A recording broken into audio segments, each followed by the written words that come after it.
Shri M Jayachandran, ഒപ്പം അദ്ദേഹം സ്വയം ജീവനിൽ പേടിക്കുന്നു. അങ്ങനെ ഒരു MLA-ക്ക് ജീവനിൽ പേടിക്കേണ്ട ക്രൈം സിൻഡിക്കേറ്റ് കേരളത്തിൽ പ്രവർത്തിക്കുകയാണെങ്കിൽ ഇവിടെ ഒരു ക്രമസമാധാനം ഉണ്ടോ?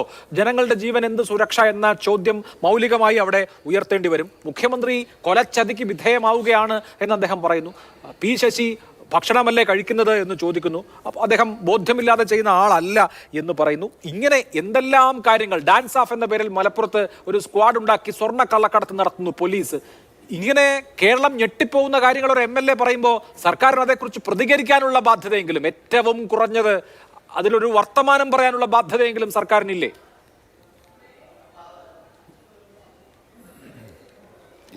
ഇന്നലെ CPM സംസ്ഥാന സെക്രട്ടറി ഗോവിന്ദ മാഷുടെ പത്രസമ്മേളനത്തിൻ്റെ ഒടുവിൽ ഈ വിഷയം വന്നത് താങ്കൾ ശ്രദ്ധിച്ചു കാണുമല്ലോ.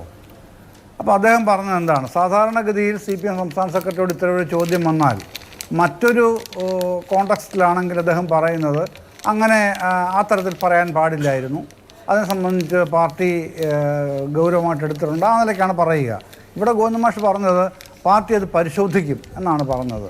ഏത് ഈ ADGP-ക്കെതിരെയും മറ്റേ പത്തനംതിട്ടയിലേക്ക് ട്രാൻസ്ഫറായി പോയ SP-ക്കെതിരെയൊക്കെയുള്ള ആരോപണങ്ങളുടെ പശ്ചാത്തലം ഇന്നലെ അത്രേ വന്നുള്ളായിരുന്നല്ലോ, അത് പറഞ്ഞു.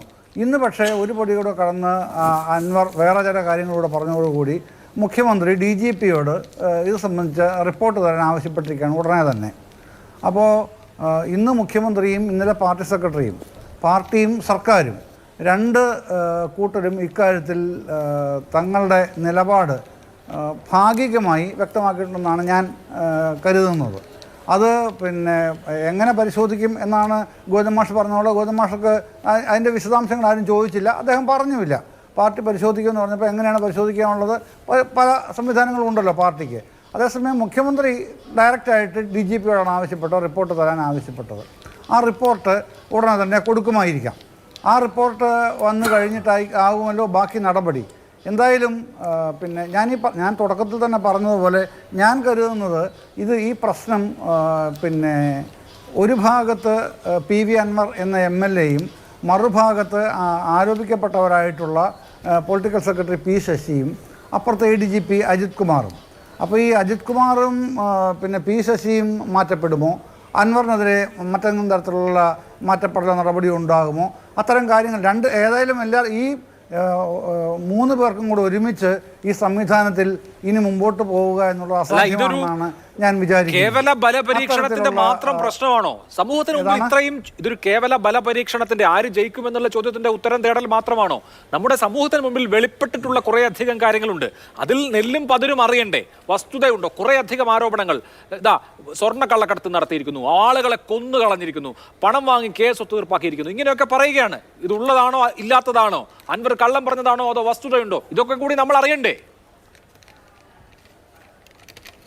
അല്ല, അതാണ് ഞാൻ പറഞ്ഞു വന്നത് അഭിലാഷേ. ഇപ്പോൾ ഉമേഷ് ബാബു പറഞ്ഞു കൊട്ടാര വിപ്ലവമാണെന്ന്. കൊട്ടാര വിപ്ലവമാണെങ്കിൽ ഇത് അവിടെ തന്നെ നടന്നാൽ മതിയല്ലോ, അറിഞ്ഞാൽ മതിയല്ലോ. ഇതങ്ങനെയല്ല, ഇത് മാധ്യമങ്ങൾ ചർച്ച ചെയ്യുകയാണ്. അതിൻ്റെ ഭാഗമായിട്ടാണല്ലോ മാതൃഭൂമിയിൽ നമ്മളിത് ചർച്ച ചെയ്യുന്നത്. കേവലം കൊട്ടാര വിപ്ലവമായിട്ട് അവഗണിക്കാനാണ് ഉദ്ദേശിക്കുന്നതെങ്കിൽ അങ്ങനെ ചർച്ച ചെയ്യേണ്ട കാര്യമില്ലല്ലോ. ഇനിയിപ്പോൾ ഈ പറഞ്ഞ പത്തനംതിട്ടയിലേക്ക് മാറിപ്പോയ SP-യുടെ കാര്യം, ഇപ്പോൾ അദ്ദേഹം അവധിയിലാണല്ലോ. ആദ്യം നടപടി വാങ്ങിക്കുന്നത്, സസ്പെൻഷൻ വാങ്ങിക്കുന്നത് ആ SP ആയിരിക്കുമല്ലോ. ഉടനെ തന്നെ നാളെയോ അല്ലെങ്കിൽ അടുത്ത ദിവസമോ തന്നെ വാങ്ങിക്കുമല്ലോ. ഇന്നത്തെ ADGP-യുടെ വിഷയം സംബന്ധിച്ച് DGP-യോട് റിപ്പോർട്ട് ചോദിച്ചിട്ടുണ്ട്. ആ റിപ്പോർട്ട് കിട്ടുമ്പോൾ അക്കാര്യത്തിലും തീരുമാനം ഉണ്ടാവണം. പിന്നെ പൊളിറ്റിക്കൽ സെക്രട്ടറിയുടെ കാര്യത്തിൽ അത് പാർട്ടി സംവിധാനമാണല്ലോ, പാർട്ടി പോസ്റ്റിംഗ് ആണല്ലോ. അക്കാര്യത്തിൽ അവിടെയാണ് തീരുമാനം ഉണ്ടാവേണ്ടത്. പിന്നെ മറ്റൊരുപാട് കാര്യങ്ങൾ അൻവർ ചില കൊലപാതകങ്ങളുടെ കാര്യങ്ങൾ ഉൾപ്പെടെ പറഞ്ഞിട്ടുണ്ട്, MLA പറഞ്ഞിട്ടുണ്ട്. ആ കാര്യങ്ങളിലും അന്വേഷണം ഉണ്ടാവും. അന്വേഷണം ഉണ്ടാവാത്ത പക്ഷം സ്വാഭാവികമായിട്ടും ഈ വിഷയങ്ങളെല്ലാം ഇപ്പോൾ ആർക്ക് വേണമെങ്കിൽ ഈ വിഷയങ്ങൾ കോടതിയുടെ ശ്രദ്ധയിൽ വരെ പെടുത്താമല്ലോ. പ്രതിപക്ഷം വളരെ വിശദമായ ഇടപെടലിന് തയ്യാറെടുത്ത് കഴിഞ്ഞിട്ടുണ്ട്. അവരക്കാര്യത്തിൽ തുടർ ദിവസങ്ങളിൽ ശക്തമായ തീരുമാനവും നടപടിയും ഉണ്ടാവും അവരുടെ ഭാഗത്തുനിന്ന് അറിയിച്ചിട്ടുമുണ്ട്, പ്രതിപക്ഷ നേതാവ് ഉൾപ്പെടെ. അപ്പോൾ അത്തരത്തിൽ ഇതിങ്ങനെ വെറുതെ കൊട്ടാര വിപ്ലവമായിട്ട് അവസാനിക്കുകയല്ല, അതിൻ്റെ തുടർ ചലനങ്ങൾ വിവിധ തലങ്ങളിൽ തന്നെ ഉണ്ടാകും എന്നുള്ളത് ഉറപ്പുമാണ്. അതെങ്ങനെയാണെന്നുള്ളത് ഇനി നമുക്ക് വരുന്ന ദിവസങ്ങളിൽ എങ്ങനെയൊക്കെ എന്നുള്ളത് നാളെയും മറ്റന്നാളും ഒക്കെ ആയിട്ട് അറിയാം.